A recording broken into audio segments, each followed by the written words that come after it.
హసక్. మరి ఆ వైఎస్ఆర్ మీద కుట్రలు కుతంత్రాలు చేసిన ఆయన శత్రువులతో పసుపు చీర కట్టుకొని వారి ఇళ్లకు వెళ్లి వారికి మోకరిల్లి వారి కుట్రలో భాగమవుతూ వారి స్క్రిప్టుల్లో వారు చెప్పినది మక్కి టు మక్కి చదివి వినిపిస్తూ కుట్రల్లో భాగమవుతా ఉన్న వీళ్ళ వైఎస్ఆర్ వారసులు అడుగుతా ఉన్నాను మీ అందరి సమక్షంలో. వైఎస్ఆర్ కీర్తి ప్రతిష్టలను ఆయన పేరునే ప్రజల మనసు నుంచి చెరిపేయాలని, వైఎస్ఆర్ కాంగ్రెస్ పార్టీయే ఉండకూడదని, వైఎస్ఆర్ విగ్రహాలు ఏ గ్రామంలోనూ కూడా ఉండకూడదని బహిరంగంగానే ఆ విగ్రహాలన్నింటినీ ముక్కలు చెప్పలు చేస్తాము అని చెబుతున్న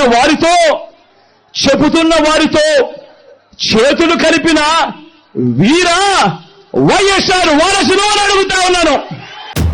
జగన్మోహన్ రెడ్డి గారు ముఖ్యమంత్రి స్థాయిలో ఉన్నవాడు ఏం మాట్లాడుతున్నారు? ఇలా బహిరంగ సభ పెట్టి వేల కొద్ది మగవాళ్ళు ఉన్నారు ఆ సభలో. మాట్లాడుతున్నది సొంత చెల్లెలు గురించి అని కూడా ఇంగితం లేకుండా నేను వేసుకున్న నా ఒంటి మీద ఉన్న బట్టల గురించి జగన్మోహన్ రెడ్డి గారు ప్రస్తావించారు అంటే ఎంత దిగజారుడు రాజకీయాలు చేస్తున్నారు వీళ్ళు. ఏం అవసరం ఉంది? నేను పచ్చ చీర కట్టుకున్నానట, దానికి జగన్మోహన్ రెడ్డి గారు చెప్తున్న మాట నేను చంద్రబాబుకు మోకరిల్లి ఆయన ఇచ్చిన స్క్రిప్ట్ మక్కీకి మక్కీ బట్టి నేను మాట్లాడుతున్నానట. ఏం మాట్లాడుతున్నారు? పచ్చ చీర కట్టుకుంటే తప్పేముంది అని అడుగుతున్నాం. పచ్చ కలర్ ఏమైనా చంద్రబాబు గారు కొనుక్కున్నారా? ఏమన్నా కొనుక్కున్నారా? ఎంత కొనుక్కున్నారన్నా? చంద్రబాబు గారు ఏమైనా పేటెంట్ రైటా? పచ్చ కలర్ అంటే ఏమన్నా పసుపు కలర్ వాళ్ళదా? జగన్మోహన్ రెడ్డి గారు మర్చిపోయినట్టున్నారు. సాక్షి ఛానల్లో సాక్షి పేపర్ లో ఎల్లో కలర్ ఉంటది, పసుపు కలర్ ఉంటది, పైన గుర్తుందా అన్న? పసుపు కలర్ ఉంటది. దానికి రాజశేఖర రెడ్డి గారు ఆ రోజు చెప్పిన మాట ఏ తప్పేముంది? పసుపు అంటే మంగళకరమైన రంగు, అదేం టీడీపీ వాళ్ళ సొంతం కాదు అని ఆ రోజు రాజశేఖర రెడ్డి గారే సాక్షికి పసుపు రంగు పెట్టించారు. పసుపు అన్నది మన వంటల్లో కూడా వేసుకుంటామే, అది టీడీపీ ఎప్పుడు కొనుక్కుందన్నా? వాళ్ళ సొంతమా అది?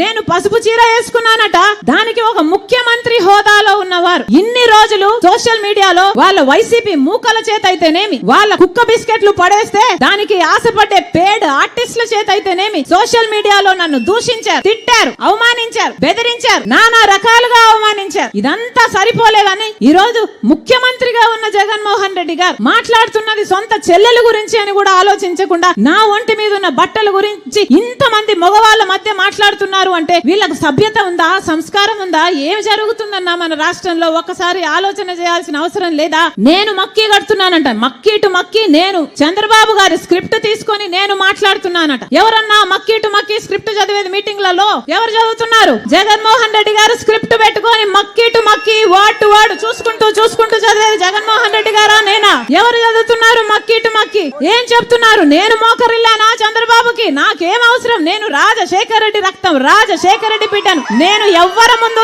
ఏ రోజు మోకరించలేదు, అందుకే మొండిగా ఈ రోజు వరకు కొట్లాడుతున్నా. నా గురించి ఎవడు ఏమి రాసుకున్నా ఏమి అనుకున్నా ఏ రోజు పట్టించుకోలేదు రాజశేఖర రెడ్డి బిడ్డ. ఎందుకంటే నాకు తెలుసు నా గుండెలో ఉన్న నిజాయితీ గురించి. ఈ రోజు మోకరిల్లింది ఎవరు? బీజేపీ ముందు, మోడీ ముందు జగన్మోహన్ రెడ్డి కాదా మోకరిల్లింది? ఎంతగా మోకరిల్లారన్నా? ఆఖరికి మన ప్రత్యేక హోదాను తాకట్టు పెట్టారు, మన పోలవరం తాకట్టు పెట్టారు, మన రాజధాని తాకట్టు పెట్టారు, మొత్తం అన్ని మన ప్రయోజనాలు అన్ని తాకట్టు పెట్టుకున్నారు వాళ్ళ స్వప్రయోజనాల కోసం. ఢిల్లీకి వెళ్ళినప్పుడల్లా మన రాష్ట్ర ప్రజల సమస్యల గురించి మాట్లాడుతున్నారా ముఖ్యమంత్రి గారు? అవినాష్ రెడ్డిని కాపాడడం గురించి మాట్లాడుతున్నారు. అవినాష్ రెడ్డి ఎక్కడ అరెస్ట్ అవుతాడో బెయిల్కు తెచ్చుకోవడానికి లేకపోతే వాళ్ళు మద్దతు తెచ్చుకోవడానికి వెళ్తున్నారు తప్పితే ప్రజల గురించి ఎప్పుడు మాట్లాడుతున్నారు వీళ్ళు కాదా? అసలు మోడీకి దత్తపుత్రుడు అని చెప్పడం లేదా? బీజేపీ నాయకులే చెప్తున్నారే జగన్మోహన్ రెడ్డి గారు మోడీకి దత్తపుత్రుడు అని. మరి జగన్మోహన్ రెడ్డి గారు బీజేపీకి వారసుడా, మోడీకి వారసుడా, లేకపోతే రాజశేఖర రెడ్డి గారి వారసుడా? ముమ్మాటికి మోడీకి వారసుడు. ఎందుకంటే రాజశేఖర రెడ్డి గారు బీజేపీని వ్యతిరేకించేవాడు. అలాంటి బీజేపీకి జగన్మోహన్ రెడ్డి గారు మోకరిల్లుతున్నాడు అంటే ఈయన రాజశేఖర రెడ్డి గారి వారసుడు కాదు, నిజానికి ఈయన మోడీ వారసుడు. ఆఖరికి మణిపూర్ గడ్డలో క్రైస్తవులను ఊచకోత చేసింది బీజేపీ పార్టీ, ఆర్ఎస్ఎస్ కలిపి. కనీసం అప్పుడైనా నోరిప్పాడా జగన్మోహన్ రెడ్డి గారు?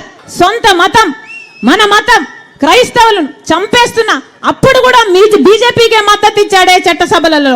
మరి ఈయన బీజేపీ వారసుడు కాక రాజశేఖర రెడ్డి గారి వారసుడు ఎలా అవుతాడన్నా? హసక్.